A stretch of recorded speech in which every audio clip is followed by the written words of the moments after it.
Hello day students, मेरे पास एक topic है जो मैं स्टार्ट करना चाह रहा हूँ। थर्मोडायनेमिक्स। थर्मोडायनेमिक्स ये होता है कि भाई यहाँ पे टेम्परेचर का चेंज होगा। टेम्परेचर चेंज होता है।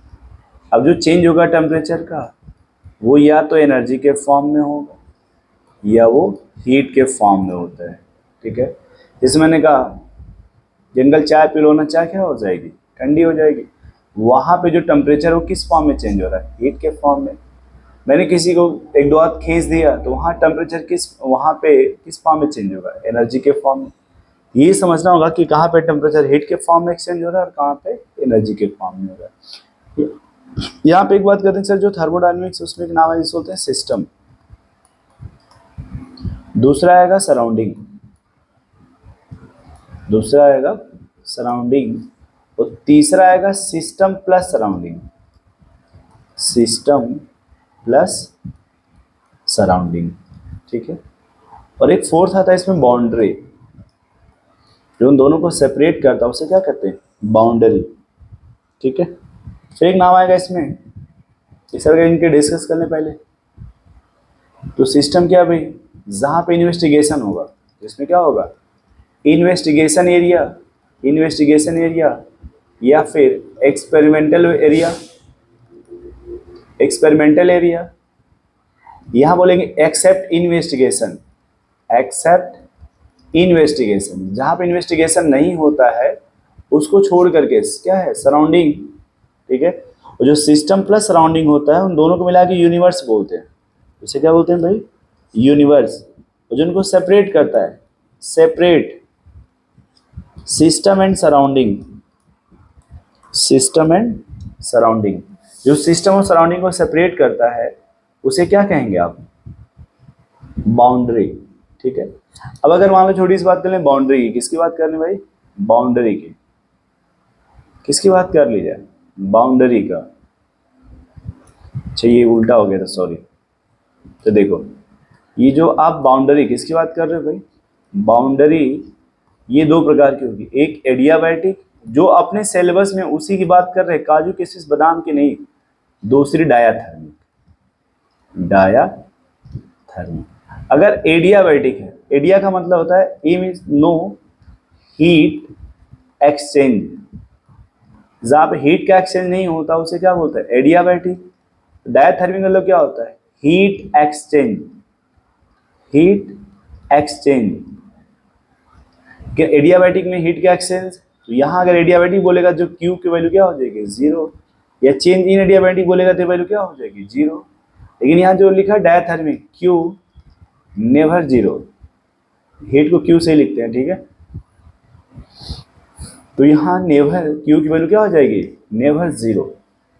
ठीक है, उसके बाद करते हैं system are two type. System कितने या थ्री टाइप?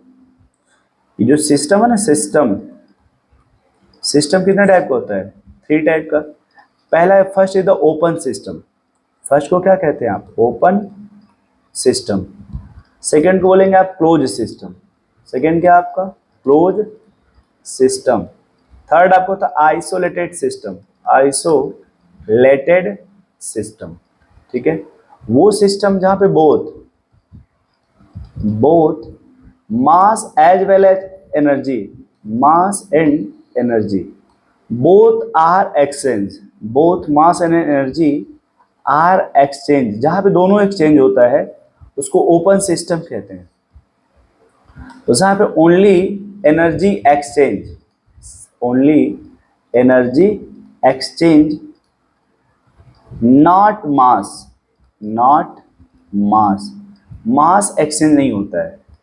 ठीक है, अगला बात किया जाए, नाइदर एनर्जी नॉर मास। नाइदर एनर्जी नॉर मास, यानी इसमें बोथ किसी का एक्सचेंज नहीं होता है। इसका एग्जांपल पूछता है आइसोलेटेड, उसको बोलते हैं थर्मस फ्लास्क। जो आपके किचन में रखा होता है ना, thermos, thermos flask, thermos flask. ठीक है, ये होता है सिस्टम जहां पे both exchange, both are exchange का मतलब कि मान लो मास में तो डेल्टा लग नहीं सकता, ठीक है, तो इसलिए मास डेल्टा, कभी भी मास को डेल्टा एम नहीं लिखा जाता है। आप डेल्टा क्यू लिख सकते हैं, डेल्टा एच लिख सकते हैं, डेल्टा ई लिख सकते हैं, डेल्टा जे लिख सकते हैं, डेल्टा एस लिख सकते हैं, लेकिन कभी भी आप क्यू से पहले डेल्टा नहीं लगाएंगे। मतलब ये डेल्टा यू कह सकते हो आप, तो ये डायरेक्ट नहीं बोल सकते, ठीक है, क्योंकि जो क्यू होता है, Q is the path functions, Q क्या होता है, पाथ फंक्शंस होता है, और जो पाथ फंक्शंस होता है वो इनिशियल और फाइनल पर डिपेंड नहीं करता है, इनिशियल और फाइनल पर डिपेंड नहीं करता। मीन्स आपको अगर मान लो ये ए है, ये ए है और ये बी है, तो मैं ए से बी या तो सीधे भी जा सकते हो, इधर चले गए फिर यहाँ से घूम के आ गए, तो यहाँ से ए से बी जाना तो ऐसे चले जा रहे हो, तो अलग अलग ये देखो पाथ है ना उसको जाने का। जब अलग अलग पाथ होता है उसको पाथवे बोलते हैं। क्या बोलते हैं भाई? पाथवे, है ना।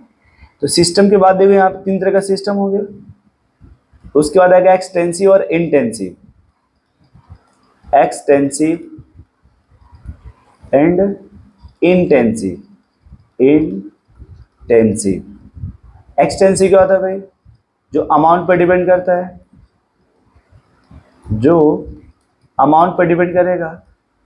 इंटेंसिव क्या भाई? No depend on amount, no depend on amount, वो अमाउंट पर डिपेंड नहीं करते। अब जैसे एक्सटेंसिव प्रॉपर्टी में क्या आएगा भाई? जैसे मास, वॉल्यूम, एनर्जी, ठीक है। इंटेंसिव क्या है भाई? कि जो डिपेंड नहीं करता है। जैसे देखिए आप पीएच, पीएच कभी चेंज नहीं होता है, चाहे एक में लो चाहे एक बाल्टी ले लो आप, है ना, ये इंटेंसिव हो जाएगा। डेंसिटी, इंटेंसिटी, ठीक है, पीएच, डेंसिटी, और अब बोल सकते हो मोल, मोलरिटी, कंसंट्रेशन टर्म जितने भी होते हैं, मोलरिटी, मोलरिटी, नॉर्मलिटी, जितने भी है सब, वो सब इंटेंसिव होंगे, सब क्या हो जाएंगे? इंटेंसिव। और सिर्फ ये क्या है? एक्सटेंसिव, ठीक है। नोट कर लो इसको अच्छे से। अगला बात करते हैं प्रोसेस का। किसकी बात करते हैं भाई? प्रोसेस। थर्मोडायनेमिक्स में बिहार में कितने प्रोसेस होते हैं अकॉर्डिंग टू थर्मोडायनेमिक्स? 4 प्रोसेस। एक प्रोसेस को क्या बोलते हैं? एडियाबैटिक। अगर एडियाबैटिक है तो डेल्टा क्यू चाहे जो भी है इसकी वैल्यू कितनी हो जाएगी? 0। दूसरा होता है आइसोबारिक, आइसोबारिक, आइसोबारिक में प्रेशर कांस्टेंट होता है, जो पी है वो कांस्टेंट होता है, तो डेल्टा पी की वैल्यू 0 हो जाएगी। दूसरा रहेगा आइसोकोरिक, आइसोकोरिक जहाँ पे वॉल्यूम कांस्टेंट होता है, तो डेल्टा भी 0 हो जाएगा। अगला बात करते हैं यहाँ पे कि adiabatic, isochoric, isobaric, adiabatic, isochoric, isobaric. एक होता है आइसोथर्मल, जहाँ पे no exchange of heat, no exchange of heat, heat का एक्सचेंज नहीं होता है, उसे बोलते हैं आइसोथर्मल। और टेम्परेचर कांस्टेंट हो गया, याद रखना इसमें, टेम्परेचर जो है वो कांस्टेंट होगा, ठीक है, आइसोथर्मल। उसके बाद 1 2 3 4 5वां था साइक्लिक प्रोसेस। 5th नंबर पे आएगा साइक्लिक प्रोसेस। साइक्लिक प्रोसेस में ये होता है कि जहाँ से तुमने चला है, मान लो ऐसे गए, इधर गए, यहाँ गए, फिर वहीं आ गए, तो जहाँ से चले फिर वहीं आ गए, इसी बोलते हैं साइक्लिक प्रोसेस। इसको क्या बोला जाता है? साइक्लिक प्रोसेस, कि हम जहाँ से चले थे फिर वहीं आ गए। इसमें जो साइक्लिक प्रोसेस होता है, देखो होता क्या है इसमें, कि जितने भी इसके इनिशियल और फाइनल पॉइंट होते हैं वो सेम होते हैं, इनिशियल और जो फाइनल पॉइंट होता है वो सेम होता है, इसलिए जितने भी स्टेट फंक्शंस होते हैं सबकी वैल्यू 0 हो जाती है, जितने भी स्टेट फंक्शंस है, क्योंकि ठीक है साइक्लिकली। और याद रखना हमेशा इसके लिए डेल्टा ई और डेल्टा एच ये हमेशा 0 होते हैं, हमेशा क्या होते हैं? 0, हमेशा क्या होते हैं? ये 0। नोट कर लो आप लोग इसको तो बाबू।